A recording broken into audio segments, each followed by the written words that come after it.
আপনার সাথে জিন আছে কিনা বুঝবেন কিভাবে? আপনাদেরকে আজকে কয়েকটা কথা বলি। যদি এই ধরনের সিমটম, এই আলামতগুলো আপনার ভেতরে থাকে, জানবেন যে আপনার সাথে জিনের প্রভাব বা ইফেক্ট আছে। যদি এই আলামতগুলো না থাকে, প্লিজ কেউ মনে করবেন না যে আপনার ভিতরে জিন আছে। এটা ওয়াসওয়াসা, মারাত্মক ওয়াসওয়াসা, আপনার ঘুম, খাওয়া সবকিছু নষ্ট করে ফেলবে। জাগ্রত অবস্থায় কয়েকটা লক্ষণ আপনাদেরকে বলি।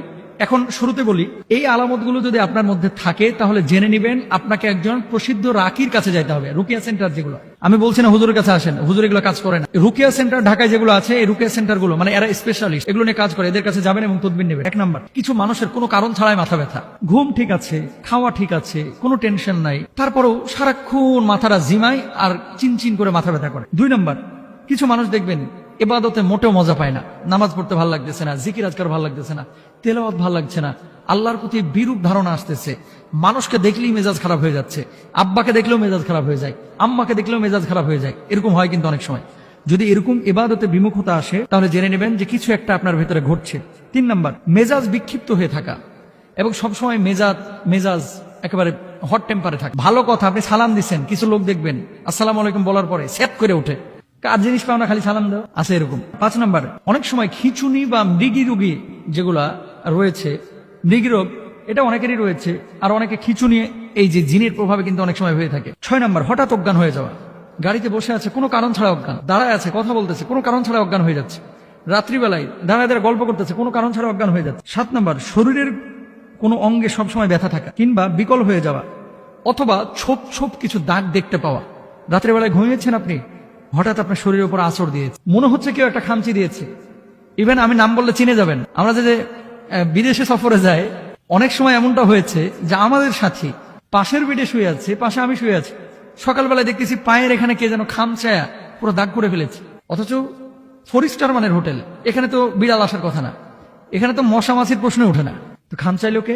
মেন কথা হচ্ছে এই ধরনের বিষয় ঘটে, শরীরে কোনো দাগ নাই, ওঠার পরে দেখতেছেন খামচানো দাগ, এগুলো কিন্তু বজ্জিনের আসর। দেখবেন যে এই সমস্ত ঘটনা ঘটতেছে কিনা।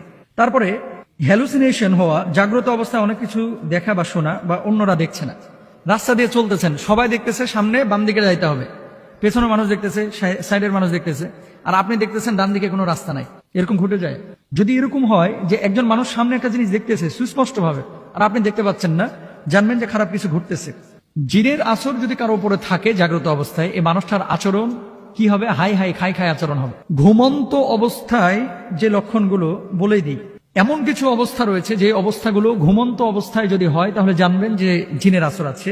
এক নাম্বার, নিদ্রাহীনতা, কিছু মানুষের ডে বাই ডে শরীরটা খারাপ হয়ে যাচ্ছে এবং ঘুম আসছে না, কোনো কারণ ছাড়াই ঘুম আসে না, কোনো টেনশন নাই, কিচ্ছু নাই, এক নাম্বার। দুই নাম্বার, উদ্বিগ্নতা, যার জন্য বারবার ঘুম ভেঙে যাওয়া, কিছুক্ষণ পর পর চমকে ওঠা। কিছু মানুষ দেখবেন ঘুমাতে গিয়েছে, বিছানার উপরে দাঁড়িয়েছে, এই শুয়েছে, শোয়ার পরে চোখটা বন্ধ এসেছে, আটকে উঠে, বারবার আটকে উঠছে, বারবার আটকে উঠছে, খারাপ লক্ষণ। হয় ডাক্তারের শরণাপন্ন হন অথবা আপনার রুকিয়া সেন্টারে যান।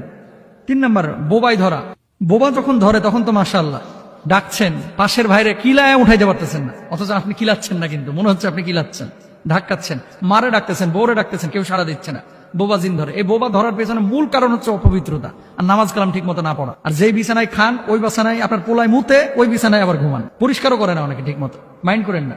অপবিত্র বিছানা যত বেশি হবে সেই বিছানায় বোবা জিন তত বেশি আসবে, আল্লাহ বুঝদান করুন। এরপরে ঘুমের মধ্যে কিছু লোক দেখবেন প্রায় কথা বলে, চিৎকার করে ওঠে, এগুলো ভালো লক্ষণ না, জিনে ইফেক্টের লক্ষণ।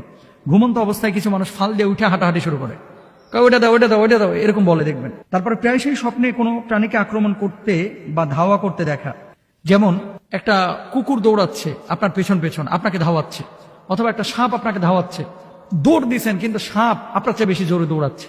এই সমস্ত জিনিস স্বপ্নে নিজেকেও কোনো উঁচু জায়গা থেকে পড়ে যেতে দেখা, বিকালবেলায় উঠছিলেন গোলাপ ফুল পারতে 6 তলা বিল্ডিং এর ছাদের উপরে, গোলাপ ফুল তো ছিঁড়তেই পারেন নাই, দেখা যাচ্ছে কি আপনি ছাদের থেকে পড়তেছেন পড়তেছেন পড়তেছেন, কেউ ধরেন, পড়া শেষ হয় না, 1.5 ঘন্টা হয়ে গেছে, এরকম হয়। কিন্তু বিমানে উঠতেছেন, বিমান থেকে নিচে পড়তেছেন, আকাশ থেকে কি যেন ফেলে দিচ্ছে, এরকম হয়। কোনো গোরস্থান বা পরিত্যক্ত স্থান অথবা কোনো মরুভূমির সড়কে হাঁটাচলা করতে দেখা, শুয়ে আছেন আপনি ঘরে অথচ দেখতেছেন নিজে কবরস্থানের পাশে হাঁটাহাঁটি করতেছেন। তারপরে বিশেষ আকৃতির মানুষ দেখা, যেমন অনেক লম্বা, খুবই খাটো, খুব কালো কুচকুচি ইত্যাদি, এমন মানুষ দেখতেছেন যে মানুষটার মাথা আসমানে আর পা হচ্ছে জমিনে, খারাপ লক্ষণ। আমি আবারও বলি, একটা লক্ষণ পাইলেই অস্থির হওয়ার কিছু নাই।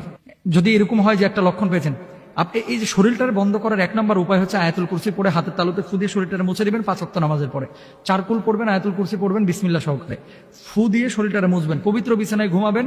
ইনশাআল্লাহ পবিত্র অবস্থায় থাকলে আপনার ভিতরে এই ধরনের প্রভাব আসবে না। এরপরেও যদি এরকম অসংখ্য আলামত আপনার শরীরের মধ্যে চলে আসে, রুকিয়া সেন্টারে যাবেন, চিকিৎসা নেবেন ইনশাআল্লাহ।